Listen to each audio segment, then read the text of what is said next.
It's a quiet night, and you're home alone. A soft knock echoes from the front door. There's two children standing on the porch, their heads down, their voices low, and they ask to come in. Please let us come in. Then one looks up, eyes black from lid to lid. They keep asking to come in, and every instinct in your body tells you not to do it. Who or what are these children? Let's retrace the echoes, if you dare.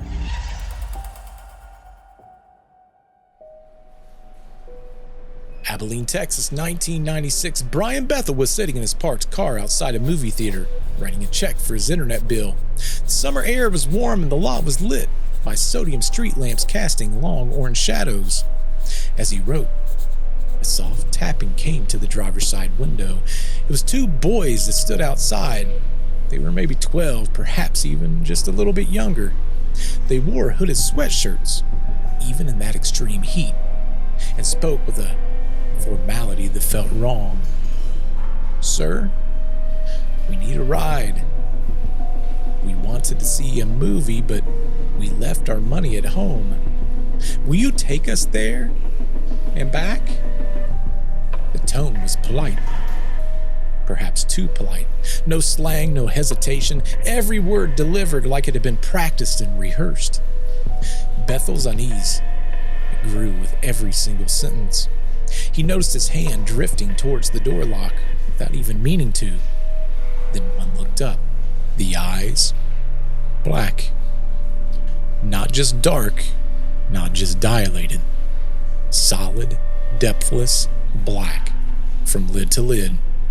A jolt of fear surged through him, and the boys that kept speaking as if nothing had happened. They told him that they couldn't just come in unless he invited them in. Sorry. And something in that sentence, the word invited, it sent his instincts screaming. Bethel muttered an excuse and started his engine and drove away without looking back. In the days that followed, he couldn't shake it. The encounter had replayed in his mind over and over, the strange speech, the eyes, that unnatural calm. Now, 2 years later, in 1998, he posted the full story on an online ghost discussion board. And from there, the story spread. We're talking about television shows and radio, interviews and conference panels. And with that came others. People from all over the world that began telling their story about the black-eyed children. Some that saw them on their own porch, others on the roadside. Always with the same polite request and with the same primal warning inside the witness's head. Whatever you do, don't let them in. Sir, we need a ride. To the like button and subscribe.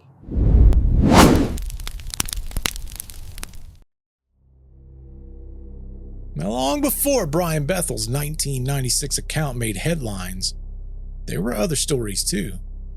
Quieter, buried in local memory. Virginia, 1950. A man named Harold was walking home when he saw a boy standing by the edge of a dirt road. The boy was still, hands by his side, his head tilted forward slightly. "Good evening, son." When Harold called out a greeting, the boy didn't answer. Instead, in a voice far too deep to be his own, he gave Harold a command. "Come with me. Now." Something in that tone, it was cold, it was absolute. It made Harold's skin crawl. And then he saw the eyes, black from lid to lid, no whites, no color. The boy stepped forward, a low animal sound roaring from the back of his throat. And then, with a sudden piercing shriek, like a bobcat in the night, he lunged.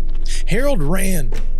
He didn't stop until he was inside his home, door locked, his chest heaving. For days afterward, strange noises came at night, scratching at the siding, soft tapping on the windows. Harold finally went to the local priest. The priest blessed his home, and he went room by room, and after that, the visit stopped. The locals called it the Devil's Child, but today, it sounds eerily like another name that we've come to know, the black-eyed children. As in France, 1974, on a fog-dampened afternoon, a local man was walking a wooded path that kind of went around the countryside. Now, here, the trees, they all grow close together. And during this time of year, the bare winter branches, it was almost like they was knitting a lattice up in the sky. And that's when he saw them.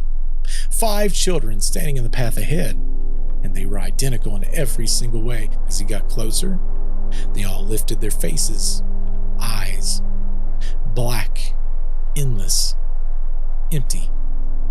None of them spoke. Instead, in perfect unison, they raised their arms and they curled their fingers in a motion, telling him to come here. They were inviting him forward, and the man froze. Every single instinct screamed at him to turn around and run.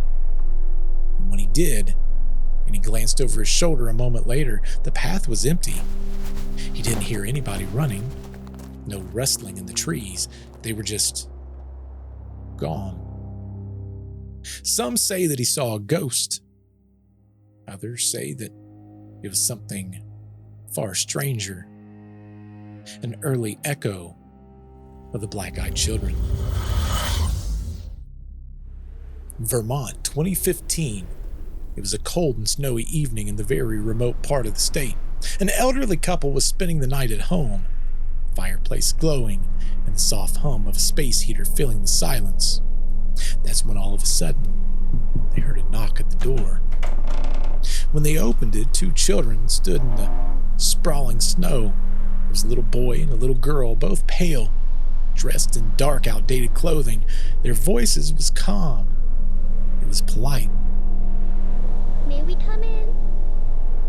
The couple hesitated. Something about the weather and the children's thin jackets that made them step aside.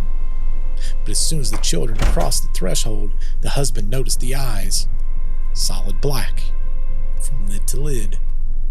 Before he could react, the girl spoke again. "Our parents will be here soon." Almost instantly, the house seemed to change.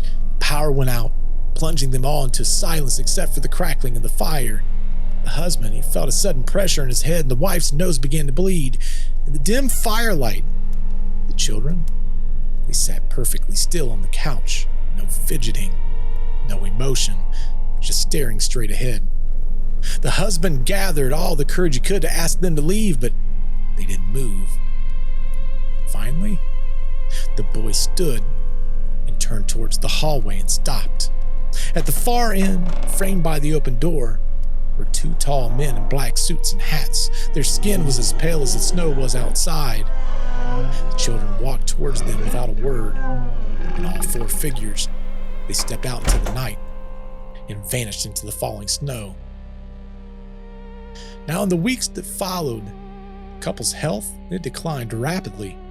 Doctors couldn't explain why all of a sudden the husband got some form of a skin cancer diagnosis, and the wife, she had worsening cataracts.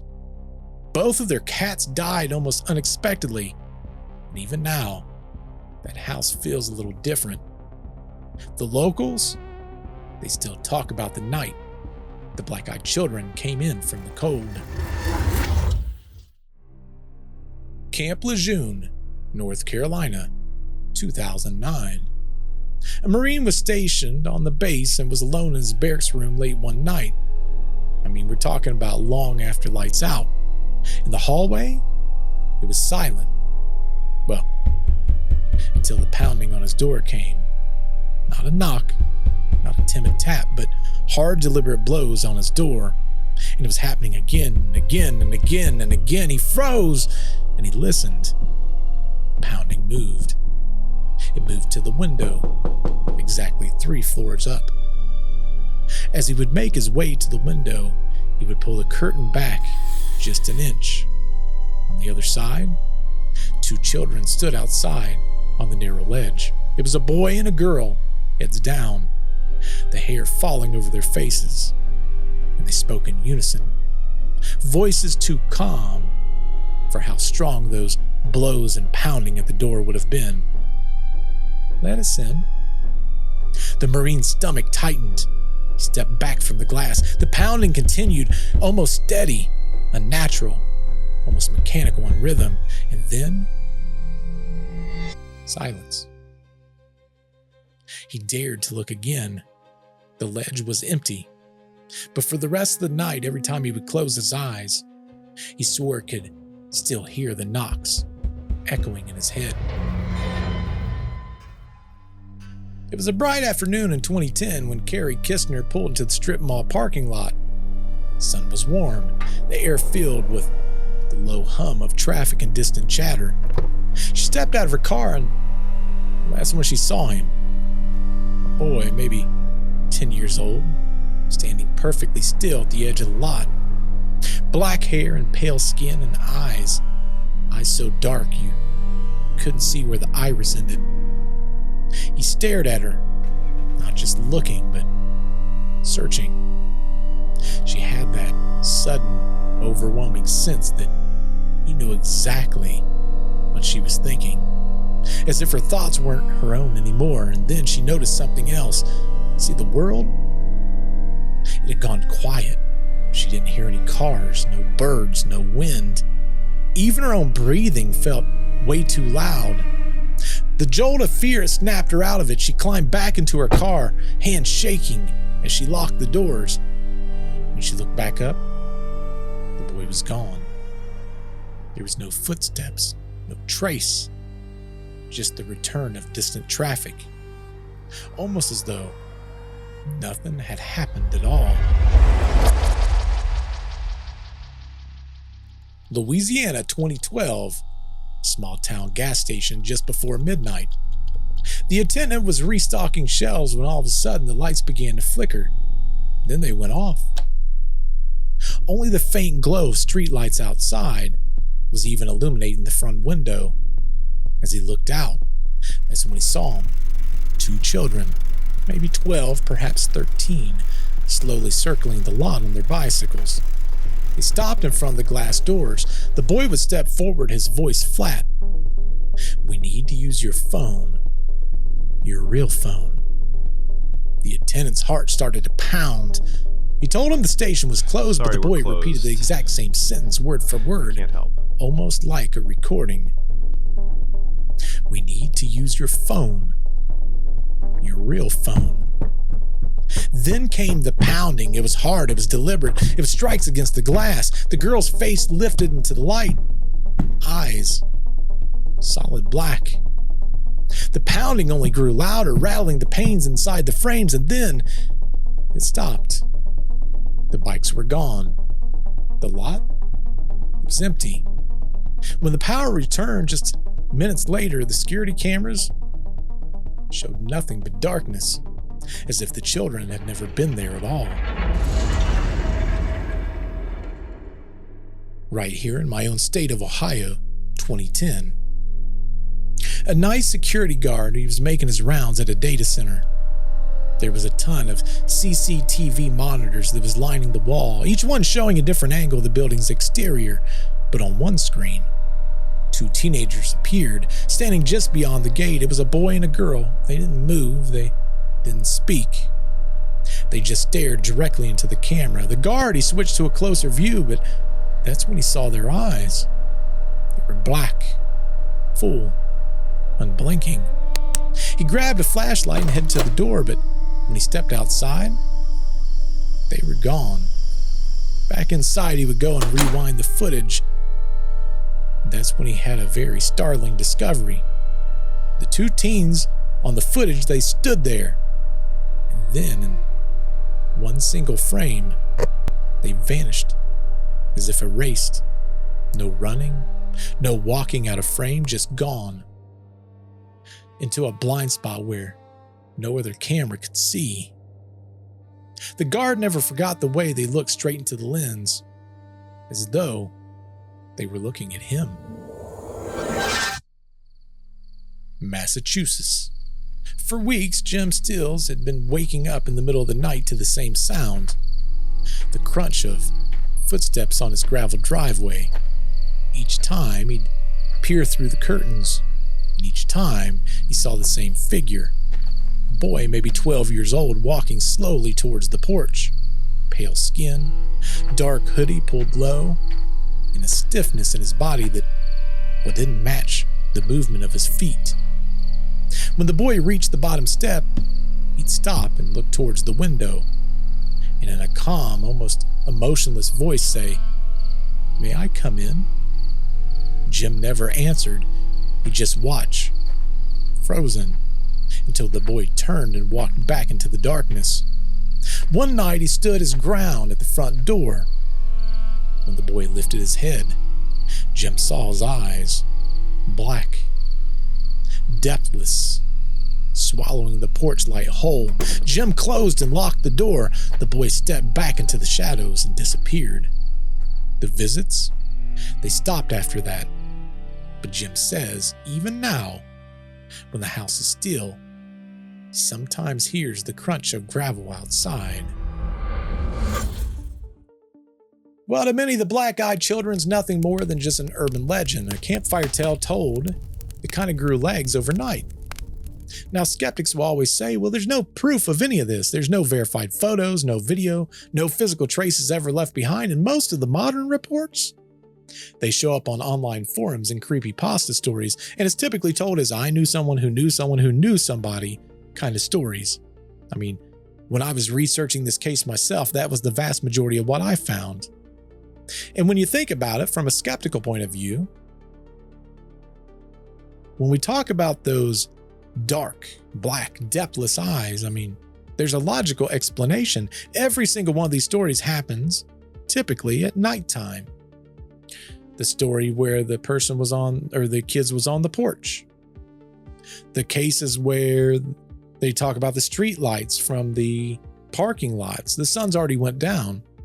Well, in very low light, your pupils, they'll dilate, and it can sometimes make it look like, keyword is look like, the iris has completely disappeared. And of course, the skeptics will talk about things like the contact lenses that when you put them inside your eye, it'll completely change the pupil of your eye to a dark color. And a lot of people would say, why would someone do that? Well, for the prank factor, right? There's nothing more fun than a scary prank. I mean, these contact lenses, they've been used in countless horror films. A determined hoaxer with the right contacts could easily frighten an unsuspecting homeowner or someone that they don't know in a parking lot. And lastly, the skeptics talk about, of course, drugs or certain illnesses that can cause both unusual behavior and extreme pupil dilation. That would explain even the cases where there's strange speech, the unsteady movement, even pale skin that some of the witnesses describe. But here's the thing that when we talk about the skeptical point of view can kind of cause a little bit of a problem. Some cases, they're way before the internet was even around entirely, long before the creepypasta era, and yet the details match. The unnatural calm, the solid black eyes, and most curious of all, the rule that they must be invited inside. How does an urban legend born online explain a pattern that's been quietly appearing in stories for decades now? Next, we look at what the believers say. Now, believers say that the fear that these kids cause is not normal. It's not the sudden jump scare of the shadows kind of deal. It's something deeper, something older. A primal dread that hits you in the gut before you even understand why. Now, animals also seem to sense it too. In the Vermont case, the couple's cats, they hid for a few days after the children left, and both died shortly after.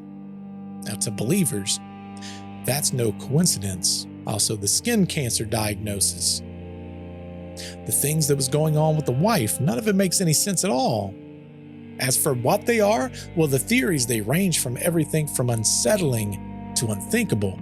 Some believers think that they're the ghosts of children, souls trapped between our worlds, seeking entry into ours. Others call them the offspring of demons.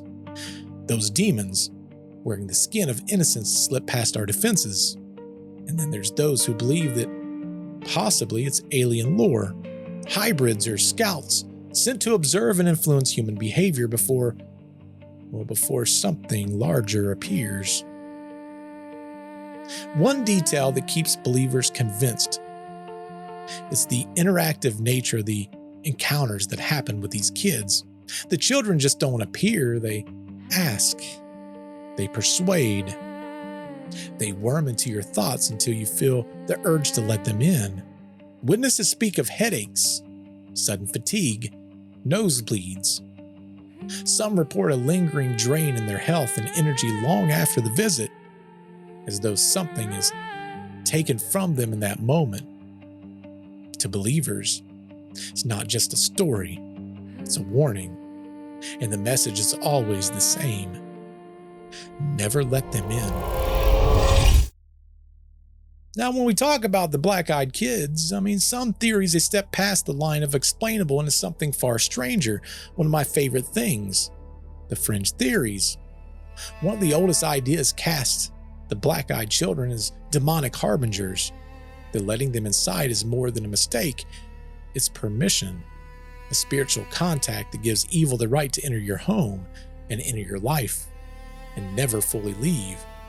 Then there's the skinwalker angle, a shapeshifter from native lore, taking the form of a vulnerable child to lower your guard. Once close enough, it can feed, or worse. Some call them psychic vampires, predators that don't want your blood, but your life force. They drain you with every moment that you share in their space, leaving behind exhaustion, illness, and sometimes something much worse.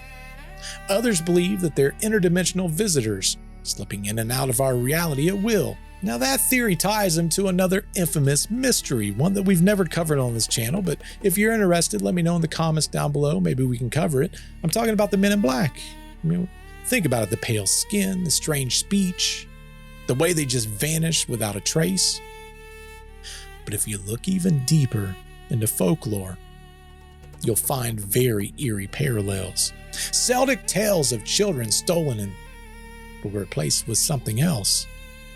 There's native tales of water babies, spirit children who lure the living to their deaths, and even Japanese Yuri, relentless spirits who appear in human form, their black, empty eyes reflecting the void that they've crossed to reach you. No matter the theory, they all circle back to the same warning. These children, they're not what they seem. Now, when it comes to pop culture, the black-eyed children, they've not stayed in the shadows. They've been in TV and books and comics, even on the big screen. They've been featured on Monsters and Mysteries in America, PBS's Monstrums. There's the paranormal witness stories where there's reenactments, and it's always a different type of story, but the eyes, they're always the same. In film, they've taken center stage in horror features such as Black-Eyed Kids in 2012. Also, there was the 2015's Black-Eyed Children Let Me In, and there's been countless indie short films online. They've crept into comics and literature also. They're pretty much all over the place, and why not? It's kind of a spooky tale, if anything. UK tabloids have also run sensational headlines linking sightings to everything from some of the forest there that's steeped in ghost stories. Tourists started showing up, hoping that maybe, if they were daring, they would catch a glimpse for themselves. From television studios to comic book panels, the Black-Eyed Children have become more than just a story. They're a modern myth, and myths, they kind of have a way of surviving. So are the Black-Eyed Children just a modern myth, born from the internet folklore and scary stories, or are they something far older, wearing the borrowed face of a child? I want to hear from you.